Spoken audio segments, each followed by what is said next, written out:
Saya sebagai Sekjen TPUA, Tim Pembela Ulama dan Aktivis, hari ini kedatangan tamu besar Profesor Amin Rais. Oleh sebab itu, hari ini sidang tadi dimulai, tapi isi apa dari proses sidang ini yang tepat Prof. Egy Sujana untuk menjelaskan. Monggo, Prof.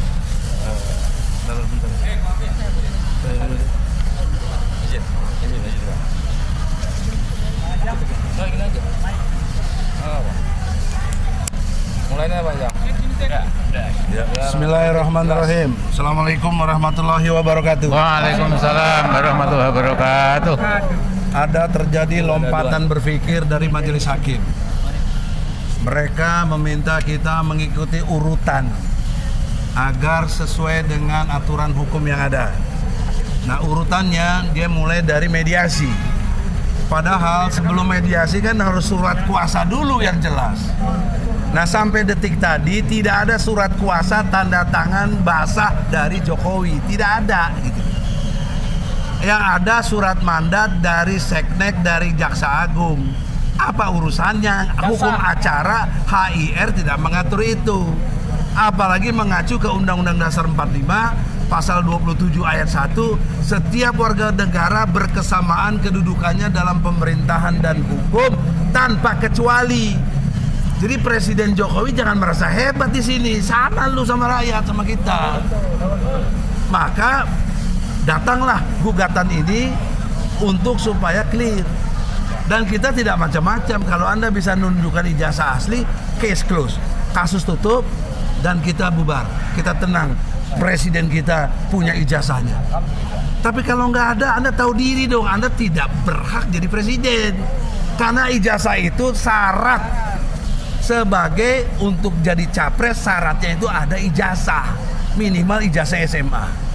Nah, itulah. Dan dulu pernah Pak Amin Rais ngajarin, tunjukin ijazahnya dari mulai SD sampai profesornya. Nah, tinggal gitu aja kok susah Jokowi. Nah, problemnya kan dia waktu wali kota ngaku kok dokter Andas, pas presiden ngaku insinyur. Nah, ini bagaimana presiden begini? Nah, selanjutnya komentar tokoh kita tunggu, silakan. Baik, Assalamualaikum warahmatullahi wabarakatuh. Jadi singkat sekali, kita sekarang yakin bahwa saudara kita Joko Widodo itu memang tidak punya ijazah SD, SMP, dan SMA. Jadi pengibulannya itu tidak bisa dilindungi apapun ya. Jadi saya kira memang sudah jelas sekali kita dipimpin oleh seorang presiden yang memasukkan ya ijazah SD SMP-nya itu, dan ini sudah tidak terbantahkan. Nah, sekarang ini ketahuan bahwa dia ternyata menyimpan sebuah ambisi politik yang ugal-ugalan, yang edan-edanan, yaitu MK ya, itu yang diketuai oleh adik iparnya itu secara paksa ya, itu disuruh membenarkan Gibran itu sebagai capres atau capres yang memenuhi syarat ya. Kemudian juga lihat Pangarep itu, anak yang terkecil itu bisa mengambil alih sebuah partai 2 hari ya. 2 hari. Ini pokoknya sudah luar biasa. Sehingga saya mengatakan ini manusia Pak Widodo ini, Joko, itu namanya seorang narsisis megalomaniak ya. Yaitu keakuannya luar biasa. Aku benar, aku pahlawan, aku hebat. Lainnya itu pret ya. Nah, sementara itu megaloman itu berpikir besar-besar. Masa 280 juta sebesar ini mau dimin oleh seorang yang ijazahnya palsu ya. Karena itu kita berjuang terus, insya Allah innallaha ma'ana, Allah beserta kita ya. Saya kira gitu aja ya Mas. Di sini dulu Pak, tetap. Tunggu sebentar. Inilah contoh terbaik dari tokoh kita, bekas ketua MPR atau mantan ketua MPR, menunjukkan kepeduliannya untuk rakyat ini.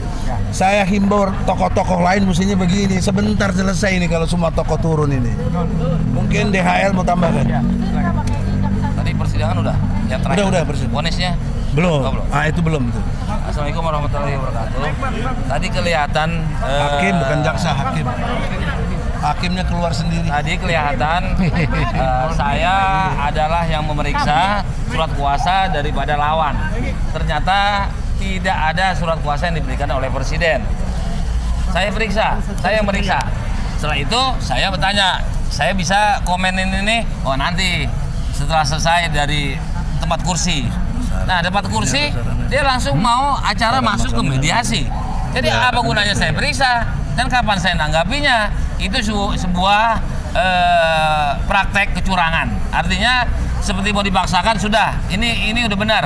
Mungkin udah ada pesanan dari entah siapa bahwa itu harus diterima. Padahal minggu lalu sama dengan hari ini tidak membawa surat kuasa, tapi diusir. Hari ini seperti ini nggak punya gigi hakimnya, malah dipersilakan kepada kita. Akhir kata yang paling aneh, seumur hidup saya, hakim kalau vonis palu itu harus ada pengumuman untuk kelanjutan. Apakah tunda seminggu, 2 minggu, 3 minggu, atau acara apa berikutnya? Ini ketok-ketok 3 kali langsung keluar. Ini aneh, dia sangat ketakutan, entah hantu dari mana itu.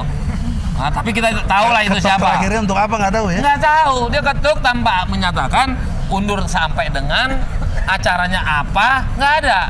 Kalau yang disebut mediasi tadi pun dia tidak menyebutkan siapa hakim mediatornya. Dan hanya di Indonesia seperti itu. Ini baru hanya aja di Indonesia, semuanya overlapping, tumpang tindih karena tadi kita ragukan kalau pemimpin seperti itu. Masa sudah hampir 2 bulan tidak sempat teken? Itu tanda birokrasinya nggak benar. Udah nggak benar, ini udah nggak, dari sudut pandang apapun yang tergugat 2, 3, 4, 5 bisa mendapatkan, dari Jokowi nggak bisa. Ini ada apa ini? Ini aneh.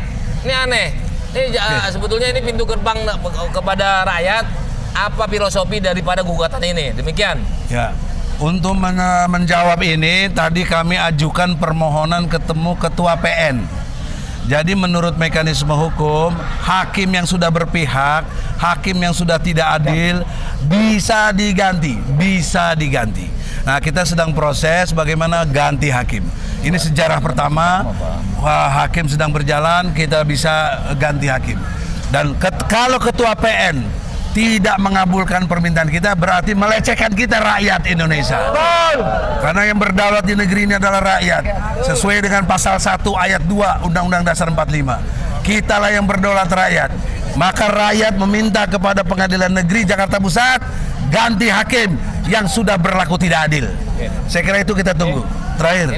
Jadi gini ya, saya memberitahu apa yang dijelaskan Bang DHL, Prof. Egy dan Prof. Amin. Hakim ini telah melakukan ugal-ugalan, ya. Hakim ini sudah tidak melakukan langkah prosedur, ya. Apalagi tadi sudah dijelaskan oleh Bang DHL, hakim itu harusnya menyelesaikan dulu yang namanya tahap mediasi, tapi prosedural. Namun ini ngetok tidak menjelaskan tanggal, bulan untuk pertemuan selanjutnya. Ngacir, lari, nggak jelas. Dan ini terus terang aja, Presiden buruk benar. ini bukan cuma presiden buruk, ini begini loh ya. Ini contempt of court. Iya, contempt of court. Ini pengadilan negeri terbaik loh ya. Tapi kalau ada hakim yang menunjukkan sikap begitu, berarti hakim ini sudah memang tidak bisa dipakai. Tentu keinginan kita untuk mengganti hakim itu harus nyata dan dilakukan. Ya, ini tambahannya Pak Amin. Tidak tahu kapan, Pak. Ya, jadi ini di belakang saya ini ada tulisan Jokowi back liar. Ya. Sesungguhnya itu kurang dahsyat, ya. Harusnya Jokowi is a professional liar. Ya. Jadi pembohong profesional. Kalau nggak bohong sebulan itu nggak enak badannya. Nah, itu dia. Ya. Tapi yang kedua, saya ingin sekali tadi para rakyat kita itu ketika tengah sedang tadi ada yang meneriakkan ingat mati bu hakim, ya. Ingat masa depan bu, rumah masa depan, ingat maut, macam-macam. Ya. Memang saya kira hanya mereka yang beragama, apapun agamanya, ya itu tentu tidak seperti ini, ya. Jadi mereka mau beragama tapi akhlaknya itu seperti orang kafir, ya, orang ateis. Itu saya nggak tahu, makanya ini the professional liar ini memang hitungan hari saja, ya. Jadi Mr. Jokowi itu 15 Februari sudah selesai, ya, sudah terjadi presiden yang baru, dia menjadi lame duck, menjadi bebek lumpuh, tidak boleh ganti-ganti Pangdam, macam nggak boleh, ya. Jadi dia hanya stay put menunggu presiden baru dilantik besok Oktober tahun 2024. Nah, jadi Jokowi ini, ya saya lupa namanya ya, Jokowi ini memang sudah betul-betul sudah selesai ya. Oke, ya. Sudah gitu aja. Ya, masih. Oke, sekarang Bang Rizal. Silakan. Geser Bang, geser ke kiri Bang. Yang pertama ini masuk dalam kategori Rechterlek Dwaling. Rechterlek Dwaling itu adalah peradilan sesat. Ya, ini peradilan sesat, bukan hanya sesat, menyesatkan, gitu ya. Ini Rechterlek Dwaling, itu bahasa hukumnya. Menyesatkan ya. Menyesatkan, malah ada tambahan, menyesatkan. Amat, pakai amat dong. Amat menyesatkan. Sangat menyesatkan. Nah, yang kedua, ini menjadi sejarah hukum terburuk dalam proses hukum peradilan di Indonesia. Masukin buku tuh. Nah, ini adalah gambaran itu. Jadi semua membaca dan melihat. Penyusun buku, Pak. Yang ketiga, Tunjuk dia penyusun ini buku. pengadilan rakyat. Bahwa walaupun yang hadir adalah kuasa hukum, prinsipal, pihak-pihak, tapi rakyat melihat semua. Dan di forum persidangan juga terlihat aspirasi rakyat. Aspirasi rakyatnya adalah menghendaki keadilan. Dan bacaannya sekarang adalah ketidakadilan. Dan lebih jauh lagi rakyat sudah melihat sekarang bahwa dari persidangan 1, 2, 3 sebetulnya sudah bisa kita simpulkan bahwa Jokowi tidak punya ijazah. Yakin? Kalau dia berani dan punya nyali menunjukkan ijazahnya, dipastikan ijazahnya palsu. Jadi ini sudah ada kesimpulan. Ya, saya kira dari sisi rakyat memandang, rakyat melihat seperti itu. Maka mau tidak mau, ini kenapa ada DPR, MPR, gitu kan? Ini supaya segera saja Jokowi dimakzulkan, di-impeachment. Persidangan PN Jakarta Pusat, perdata ini alat bukti. Buktinya apa? Salah satu buktinya, hakim kabur. Setelah berpihak. Tentu berpihak dengan analisis dari kuasa hukum bahwa ini ada intervensi kekuasaan dan tidak mampu mengendalikan aspirasi kedaulatan rakyat tentang melihat ijazah ini yang palsu, karenanya akhirnya kabur. Boleh dikatakanlah hakim diusir oleh rakyat. Kalau persidangan yang lalu Jokowi yang diusir, sekarang hakim diusir karena memang hakim telah melakukan contempt of court, melakukan penistaan kepada peradilan. Jadi harusnya ini nanti dihukum. Saya kira kuasa hukum akan menindaklanjuti. Saya kira ini Hakim telah menista dirinya sendiri. hakim menista dirinya sendiri. Saya kira ini penting ya. Terima kasih. Assalamualaikum warahmatullahi wabarakatuh.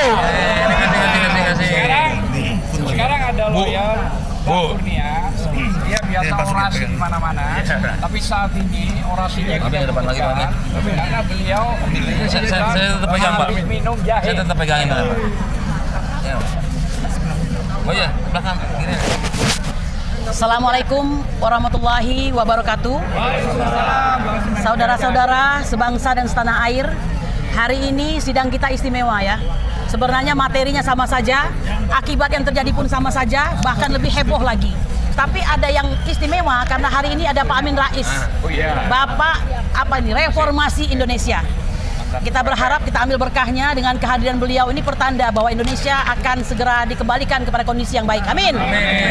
Saudara-saudaraku sekalian, saya sebenarnya dengan malu hati menampakkan kepada Anda semua bagaimana kondisi persidangan kita yang luar biasa kacau balau, ya. Walaupun kami insya Allah berusaha tidak akan membuat kacau balau karena kami berpegang kepada hukum acara perdata. Di mana letak hukum acara itu? Yaitu bahwa kami sedang berhadapan dengan orang yang memiliki legal standing, ya. Ini adalah gugatan yang luar biasa atau mungkin yang biasa, terserah untuk mengartikannya sebagai apa. Akan tetapi yang sedang kami gugat ini adalah extraordinary. Ya, sebagai pribadi karena perdata dia adalah seorang Joko Widodo, tapi dalam dirinya melekat sebagai seorang presiden. Ini cukup lama persiapannya ya. Mulai dari kami menggugat, harusnya sudah ada persiapan. Apa yang terjadi tidak mencapai apa yang disebut dengan persidangan yang sederhana, berbiaya ringan dan mudah ya. Filosofinya bubar semua hanya karena seorang presiden yang pada hari ini sangat berkuasa ya, lebih berkuasa daripada Orban nampaknya ini. Tadi saya mengatakan dengan sangat teguh ya bahwa ada intervensi. Dari mana saya tahu? Simptom atau gejalanya ya. Hakim tidak cukup mampu untuk mandiri ya. Sedangkan beliau dikasih kekuasaan kehakiman, yaitu sebuah kekuasaan yang mandiri yang tidak boleh diintervensi oleh kekuatan manapun dan siapapun.